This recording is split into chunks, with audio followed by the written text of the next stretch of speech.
In the last lesson, we looked at Socrates' account in Book 8 of the parallel decline of cities and souls from best to worst arrangement, where progressively inferior parts of the city or inferior parts of the soul rose to predominance within the city or soul.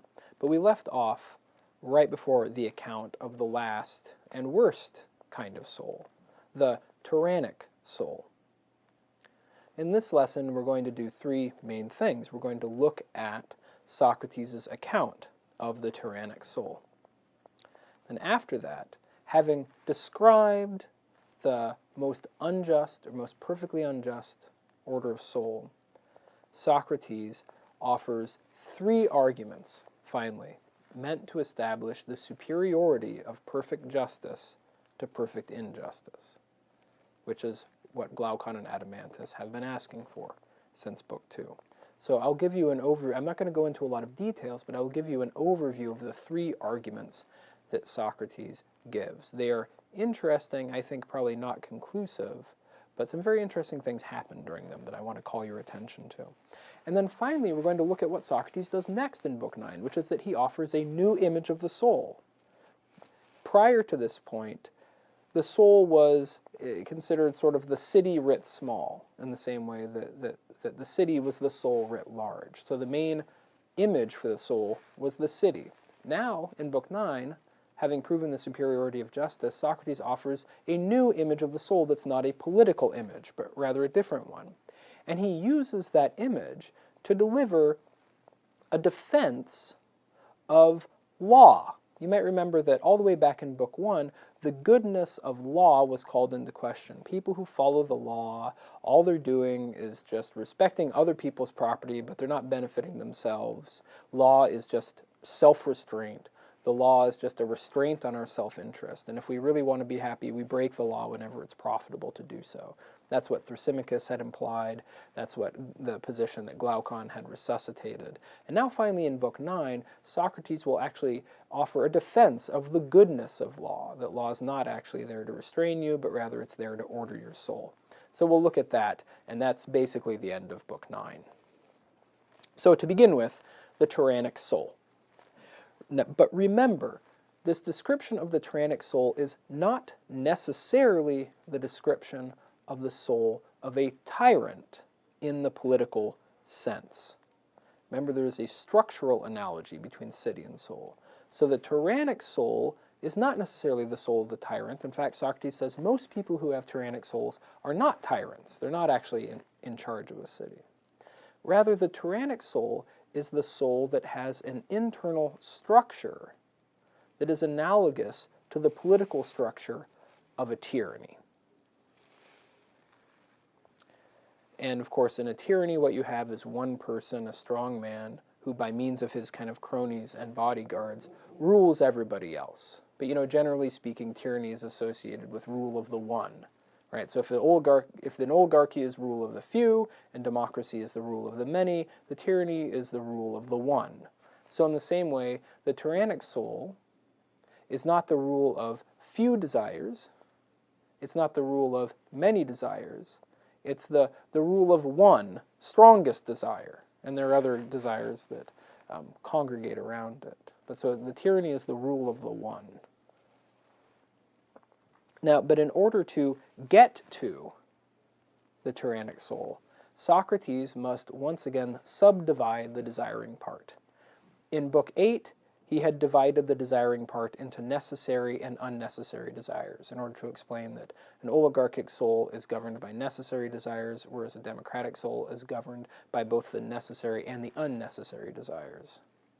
But now he further subdivides the unnecessary desires into two different kinds: lawful and lawless. So lawful unnecessary desires would mean, desires that aren't necessarily good for us, might be bad for us, but they're not, so to speak, illegal. They're not horrible criminal desires. They're just unnecessary. Whereas lawless desires, by lawless desires he means truly criminal desires. And he gives an interesting illustration of this. He says, probably all of us, or almost all of us, have these kinds of lawless desires in our soul. But for the most part, they're weak and we suppress them. And that's why usually they only come out in dreams.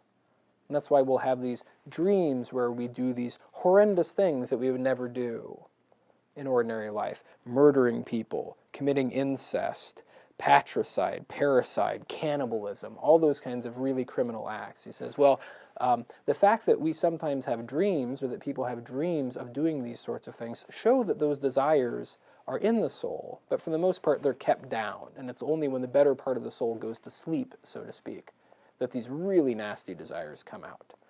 And he says, well, the thing is that the tyrannic soul is the soul where those really bad desires are in charge. Where instead of being suppressed and only coming out in sleep, as he says, the tyrant is the person who is, when he is wide awake, what the rest of us are only when we sleep, namely governed by these bad, suppressed desires. But again, remember, tyranny is the rule of the one. And why is that? It's because the tyrannic soul is dominated especially by eros, in the sense of physical lust, strong sexual passion. I mean, that is, everybody knows, that is one of the kinds of desires that can truly dominate a person in a way that certain other things, like a desire for bread or something like that, very rarely will become the ruling passion of a person's soul. But eros can really be a ruling passion. And so the idea here is that the tyrannic soul is the soul where eros is in charge, and congregating around it are all these other kind of unnecessary, sort of intemperate, luxurious desires. So you have to imagine a person who's kind of governed by lust or governed by eros and spends his time doing all sorts of dissolute things, having parties and hanging out with bad people, all as kind of an occasion for satisfying his various keen desires. But I want to mention here that eros is actually a little bit more ambiguous in the Republic, because there's been more than one occasion, although I haven't called attention to it, where philosophy itself, the pursuit of wisdom, has been described as an erotic activity.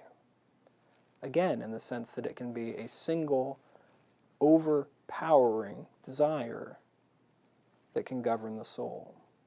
That's not what's going on with the tyrant, but this is something that the philosopher and the tyrant have in common. They're both kind of single-mindedly dominated by a particular desire. In the case of the philosopher, though, it's the desire for wisdom, and it's compatible with justice. Whereas in the case of the tyrant, it's something more like lust or erotic passion. And this drives them into dissolute living and criminality. And so the tyrannic soul is analogous to the tyranny in the way that in a tyranny you have one person and his entourage in charge. So in the same way in the tyrannic soul you have one very powerful desire and a bunch of ancillary desires in charge of everything else. Now Socrates says oftentimes a person with a soul like this is just, a law-breaking private citizen. Right? I mean, he spends all his wealth or something like that, and he turns to a life of crime. He doesn't really amount to much. Or he might go off and be a mercenary and work in the bodyguard of some actual tyrant. But he says also, sometimes he might be an actual tyrant himself. He might have a tyrannic soul and hold tyrannical power in the city. But whatever his circumstances are, he really respects no one, and he respects no real limits to his pursuit of his desires.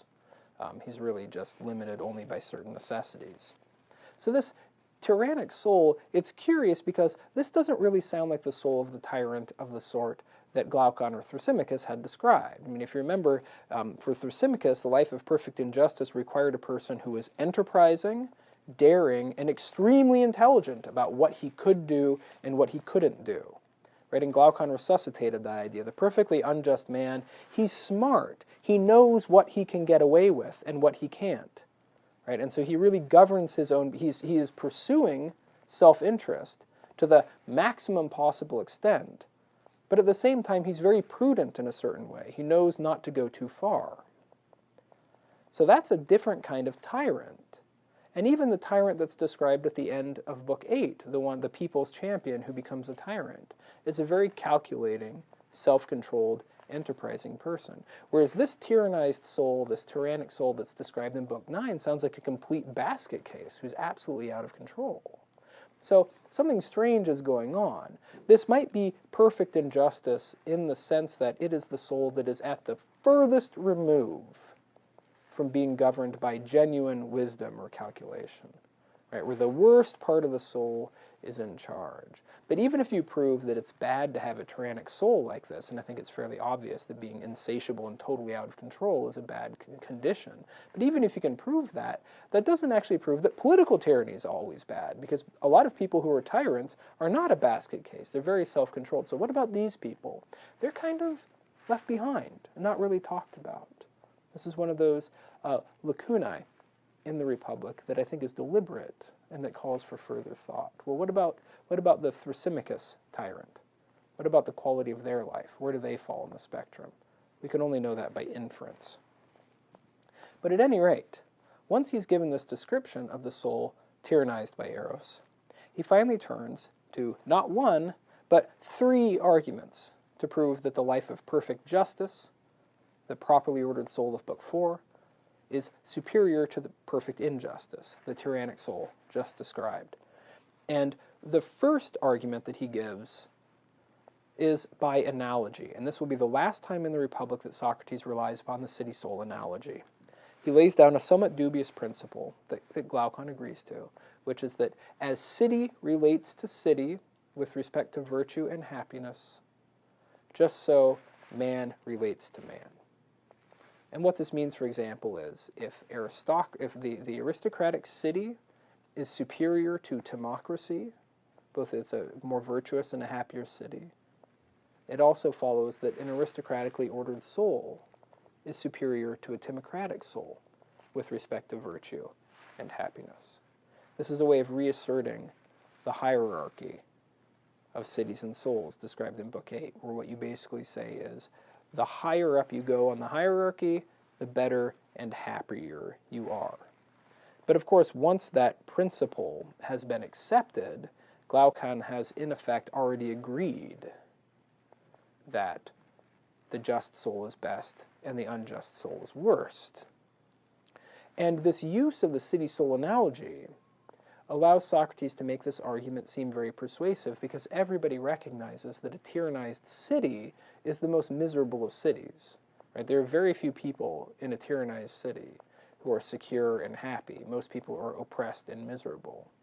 And so by working through the city-soul analogy, Socrates is able to say, in the same way that a tyrannized city is miserable as a whole, a tyrannic soul will be miserable as a whole, because everything that's best in that soul is oppressed, is held down.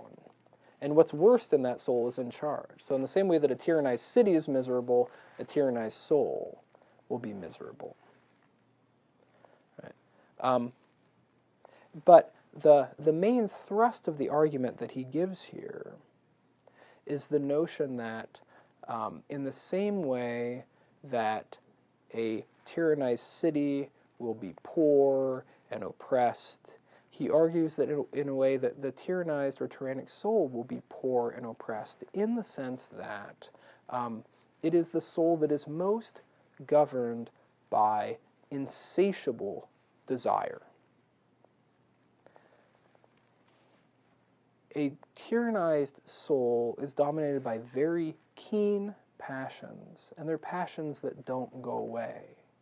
And this makes this kind of soul poor, in the sense, not in the sense of not having money, but if you think of being poor as not having what you need, if you think of being poor as being needy, then the tyrannized soul, because of the incessant, powerful character of its desires, is the neediest of souls. It's never satisfied. And if you think that happiness somehow lies in a kind of self-sufficiency, of having what you need and being able to enjoy it, then a soul dominated by incessant, insatiable desires is as far as you can get from any kind of self-sufficient happiness as you can be. And of course, Socrates also adds that a person who's like this really cannot enjoy any of the joys of friendship, for example. He can't really be friends with anybody. He's always either fawning or exploiting, but he can never really be friends. So it's an insatiable life. It's an insatiable, friendless life. And Glaucon says, yeah, Socrates, I agree, that's the worst life. And Socrates says, actually, you're not right, Glaucon. There's an even worse one. And that even worse one is to have an insatiable soul like this, and also to be an actual tyrant in a city, to be in charge, to be somebody who can't even control himself, but who is also surrounded by enemies and attempting to govern and rule them and protect himself. So the most miserable person is the person with a tyrannized soul who doesn't live a private life, but rather has political authority. Because then, not only is he personally insatiable, but he's constantly surrounded by danger. And that means that he has to rely, oftentimes, on horrible people in order to secure himself. And especially that means that he's somebody who's a bad man, who has to rely on other inferior people in order to secure himself. That's the most miserable way of life. And so in a somewhat comical way, Socrates says, now, we're ready to make the official announcement about the relationship between justice and injustice. Right, where Glaucon agrees that the perfectly just soul is best and the perfectly unjust soul is worst. But I want to read to you at 580b through c how Socrates makes the announcement, because there's an interesting lack of parallelism that will reinforce something I said earlier. Socrates says, "Shall we hire a herald," I said, "or shall I myself announce that Ariston's son has decided that the best and most just man is happiest, and he is that man who is kingliest and is king of himself," the just soul, "while the worst and most unjust man is the most wretched, and he, in his turn, happens to be the one who, being most tyrannic, is most tyrant of himself and of the city." So the most unhappy man is the man who has a tyrannic soul and is tyrant in a city. But notice the lack of parallelism. Who's the happiest man? The man who is kingliest and is king of himself. Who's the most unhappy man? The one who is most tyrannic and is most tyrant of himself and of the city. What Socrates does not say is that the happiest man is the kingliest and is king of himself and of the city. The happiest man is not the philosopher king. The happiest life is not the life where your soul is best and you are in charge of the city, but rather it is simply the one where your soul is best, the philosopher who lives a private life. See, so the lack of parallelism in that passage reinforces what I was saying 2 lessons ago, that Socrates argues that a person who has a philosophic soul can be happy right where he is. Not only does he not need to be a king of the best regime in order to be happy, but that in fact attaining political power would be bad for him in the sense that it would be a distraction from his philosophic activity, the activity that makes him happiest. And that's why philosopher kings don't want to rule. You do have scholars of the Republic who really try to argue that the consummation of the philosophic nature lies in not only apprehending the good, but in ruling the city. And this is why I want to insist that to the very end, Socrates does not say that. Socrates never says, well, there's one place where he suggests, but it's taken back. It's never said that somehow the life of a philosopher is incomplete if he doesn't rule the city. He doesn't need to rule. He doesn't want to rule. And that claim is reinforced in this final announcement. The happiest man is the person with a philosophic soul who lives a private life. Whereas the unhappiest man is the man with the tyrannic soul who lives a political life. Okay, so that's the first proof. But then, perhaps somewhat surprisingly, Socrates adds 2 more proofs for the superiority of justice. But these proofs are carried out in terms of pleasure. He gives 2 different arguments proving that the just life, or the philosophic life, is the most pleasant life, and that the tyrannic life is the least pleasant or most painful life. This is surprising, and it's surprising for 2 reasons, at least. One of which is that he's now using pleasure as a standard. It's maybe not the only standard, but it's curious that Socrates wants to say that in a way the decisive difference, or one of the most decisive differences between the just life and the unjust life, is how much more pleasant the just life is. Normally when people defend justice, they don't defend it in terms of pleasure. So that's kind of surprising that he would use pleasure as a standard. The other thing that's kind of surprising, but when you think about it, is that in these two proofs, Socrates quite explicitly defends not so much the superiority of the just life to the unjust life, but rather the superiority of the philosophic life to the unjust life. And that's important to note because remember, Glaucon in Book 2 did not say, "Show to me, Socrates, that it is always better to be a philosopher than to be unjust." He said, "Show me that it's better to be just than unjust." And by just, he meant something like justice as the social virtue of giving to others what you owe them, not taking their stuff. He wanted to somehow be shown that the person who always wants to be just in that sense is happiest. Whereas we see by Book 9 that Socrates has transformed the understanding of justice, right? He first defined it in terms of how one relates to one's own soul, whether one's soul is in proper order. He internalizes justice, and then defends that internalized justice, and especially an internalized justice that turns out to be the same thing as the practice of philosophy. So there's a way in which, this is why some scholars have said that there's a kind of fallacy in Plato's Republic, because he's asked to defend one kind of justice and ends up defending another kind that's not clearly related to the first kind. Why does the philosopher want to be just for its own sake? Right, that's been suggested at times, but the connection between the philosophic life and the social virtue of giving to each what you owe is quite unclear, especially when you acknowledge that philosophers seem to be quite reluctant to exercise political responsibility. They don't seem to be interested in giving to others what is owed. So you have these kind of two different conceptions of justice, the more ordinary justice, which is a social virtue, and philosophic justice. And what Socrates defends is the philosophic justice, and leaves us to have to wonder a little bit about what the status of ordinary justice is. Because even if you prove that philosophers are happiest, there aren't that many philosophers. What about ordinary just people who want to do the right thing? Are they happy? There's no direct argument to that effect, although there's some suggestions. So I wanted to note that now. But so Socrates, in these next two proofs, proves that the philosophic life, which is identified with the most just life, the possession of the just soul, is the most pleasant life. And I'll try to go through these briefly. The most interesting thing about the second proof is that Socrates says, well, you know, each part of the soul actually has its own characteristic desires and pleasures.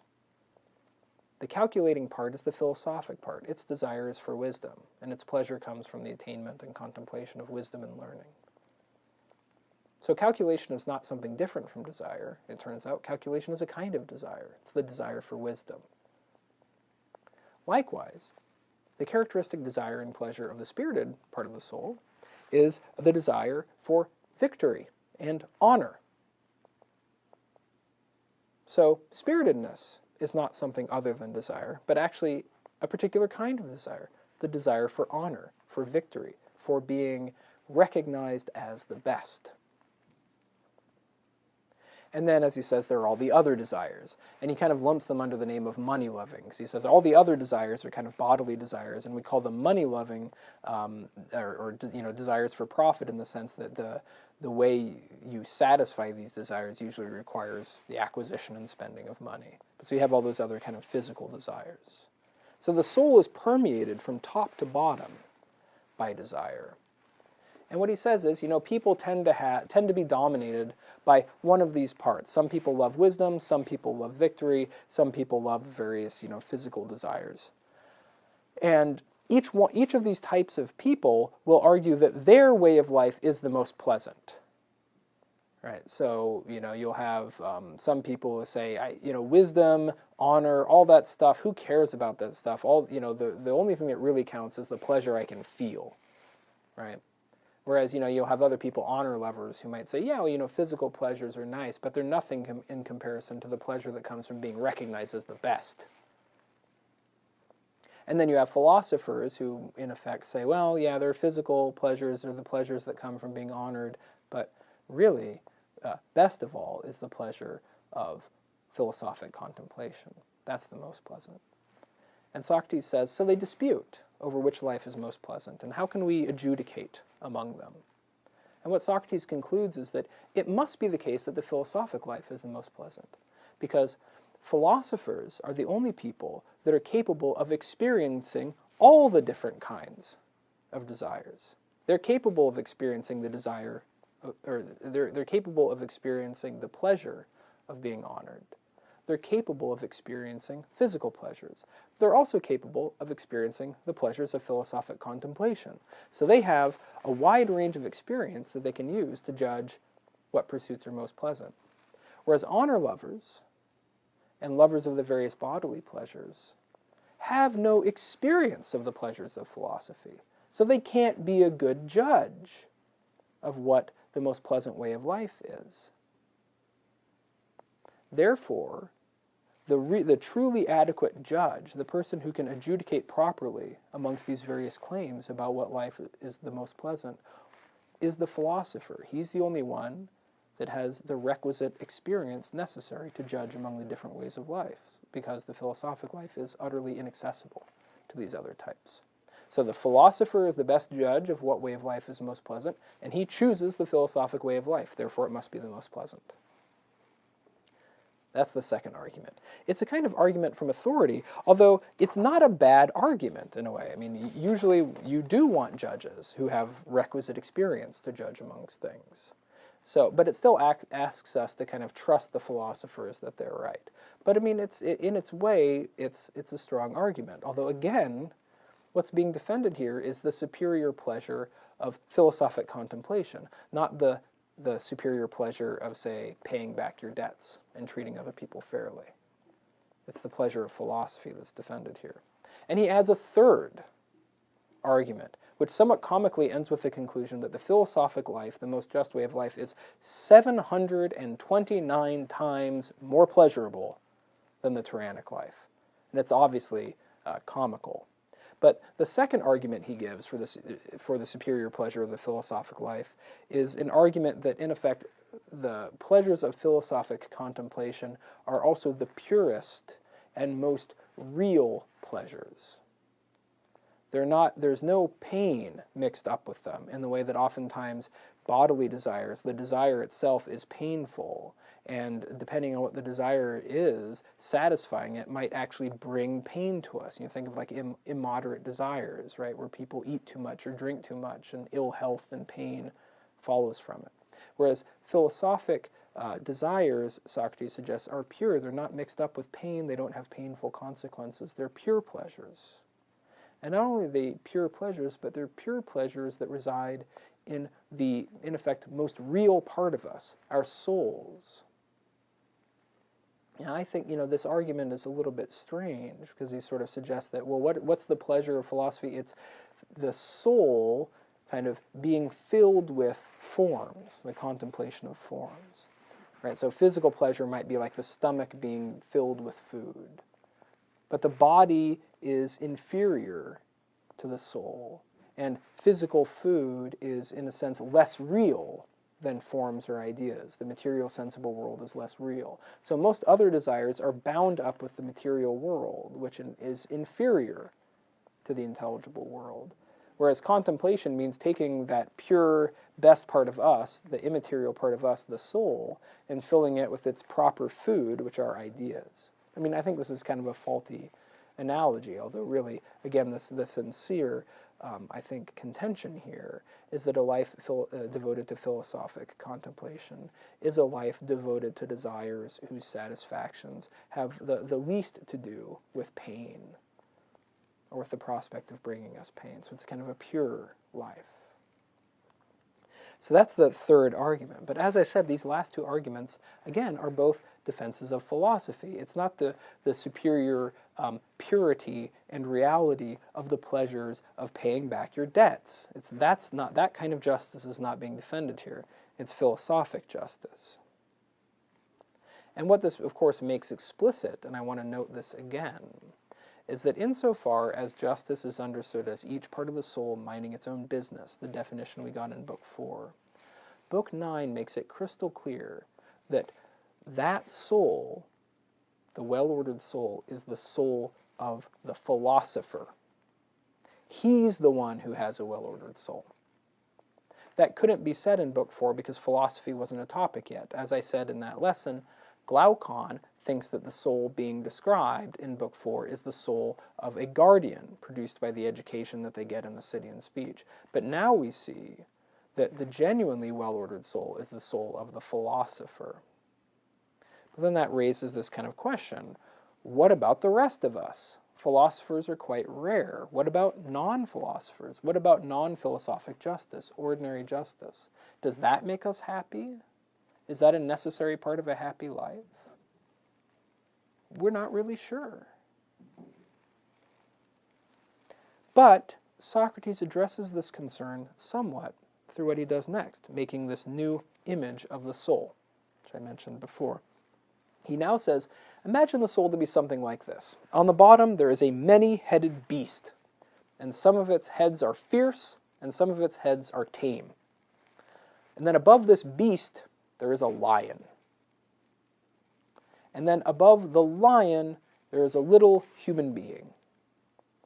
So imagine a little human being atop a lion, atop a many-headed beast, all wrapped up inside the form of a human being. That's what we look like inside. You see how this is a non-political image now. It's no longer the structure of the city that's the analog. It's the many-headed beast, which stands for the desiring part, which has both fierce, that is lawless, and tame, that is lawful, heads. And then thumos is represented by the lion, and calculation is represented by the human being. And he says, so really what that means is when somebody praises injustice, what they're saying is that the fiercest heads of the many-headed beast are what should really be in charge of the soul, and they should hold down the lion, and they should hold down the human being, which is crazy.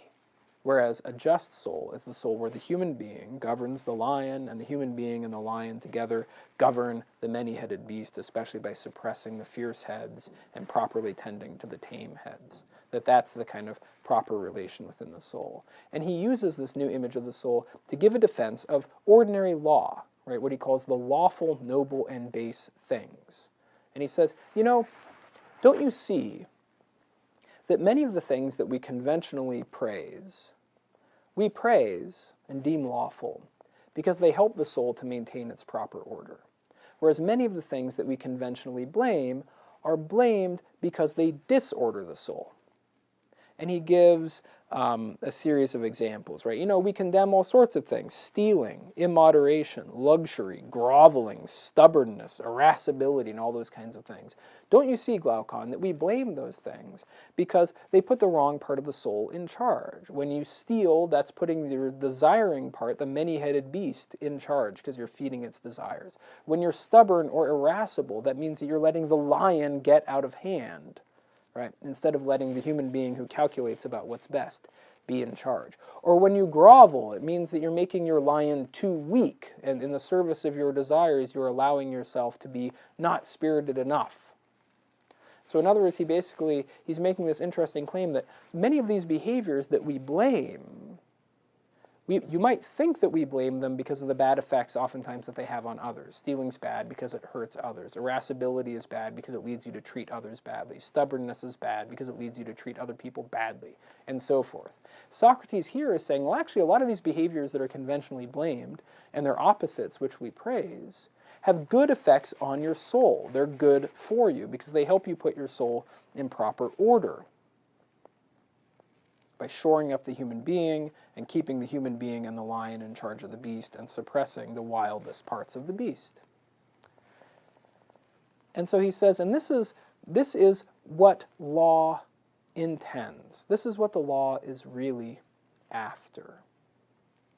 He says, because most people are not capable of ordering their own souls. They're not wise enough, or whatever it might be. There are very few people, these philosophers, who are capable of being a law unto themselves, who know how to properly order and care for their own souls. Most people are not like that. Their souls are disorderly. So they need help from outside. And that help from outside is the law. It's a kind of external principle that helps to impose order on your soul, an order that you wouldn't be able to do on your own. And this is higher praise for law. I mean, one might wonder how many laws actually do this, right? There are a lot of bad laws out there. Thrasymachus would say, well, most ruling classes don't make laws like that. But nonetheless, what Socrates is reaching for here is this kind of notion that ordinary law-abidingness is not merely self-restraint. It's not that our nature demands insatiable satisfaction, but the law forces us to control ourselves. But rather, even humble, ordinary law should be understood as a means to help people keep their souls in order. Now, the wise man might be a law unto himself who doesn't need help, but most of us need help. And so he likens the relationship of the law to citizens to the relationship between parents and children, where he says, don't you see that parents, when they're raising their children, while their children are under their authority, they try to bring about a certain kind of regime in their children's soul. They try to form their children in the right way, so that when their children become independent adults, they have a properly ordered soul. Right? So the children need the parents in order to develop into the kind of person they should be, and only then be set free. And he says, in the same way, for most people, that's the function of the law. It molds the regime of your soul and puts it in the right order. And this may be so. As I said, it's a more flattering picture of law, but I don't know whether we should be simply and wholly convinced by it, right? Because in order to be convincing, Socrates would have to give more of an account of what constitutes happiness for people who aren't philosophers. What does the happiness or the good of the non-philosopher look like? What should his soul be ordered towards, since he's not capable of philosophic contemplation? What is the good or proper or happy ordering of the soul of a non-philosopher? And how does that relate to the practice of justice as ordinary people practice it? What's the relationship between ordinary law-abidingness, respect for others, and the happiness of an ordinary person? Socrates suggests that they should have an order of soul similar to the philosopher, that moderation is good for them too, courage is good for them too, self-control is good for them too. But that needs to be explored in greater detail than we find in the Republic. The Republic just gives us hints. I'll return to this in the very last lesson, but for now let me conclude by saying this. We might think at this point that the book is done. Book 4, we got our definition of justice. Book 9, we have 3 defenses of justice. We've done what Glaucon and Adeimantus asked for, we should be done. And yet there is another book to come. And that's even though the conclusion of Book 9 actually sounds like the conclusion of the book, because when Socrates ends Book 9 by talking about the way that the wise man governs himself in relation to other goods. What kinds of desires is he willing to satisfy? What kind of honors is he willing to pursue? How does he approach the strength, health, beauty of his own body? And Socrates basically says that the wise man orders himself with respect to all other goods in a way that best enables him to pursue wisdom. So if there are honors that will help him in his quest for wisdom, he will welcome those honors and shun all the rest. If you need a certain amount of wealth in order to live the philosophic life, you'll pursue that amount of wealth and no more, or no less, and so on and so forth. But when Socrates says he'll only pursue those honors that he believes will make him a better person, Glaucon says, well, then I guess he won't be very interested in politics, since Glaucon has been convinced by Socrates that outside of the city and speech, most politics is quite corrupt. And Socrates says, in effect, well, you know, it doesn't really matter, Glaucon, right? He'll be a citizen, in effect, of the city and speech kind of in his soul. And it doesn't matter whether that city ever comes into being anywhere. You know, in effect, the philosopher can order his soul and live a happy life in many different places. That best regime, that ideal regime that Glaucon had so insistently asked about in Book 5. How is this possible? How is this possible? Now, by the end of Book 9, Glaucon seems willing to accept from Socrates the claim that it actually doesn't matter, from the perspective of virtue and happiness, whether such a city is even possible. That might seem like the culmination of where Socrates has been taking him, curing him of ambition, giving him a vision of a way of life that is higher than politics. And yet, as we see in the next lesson, the book is not done. There's still another entire book in the Republic. And that's what we'll look at next time.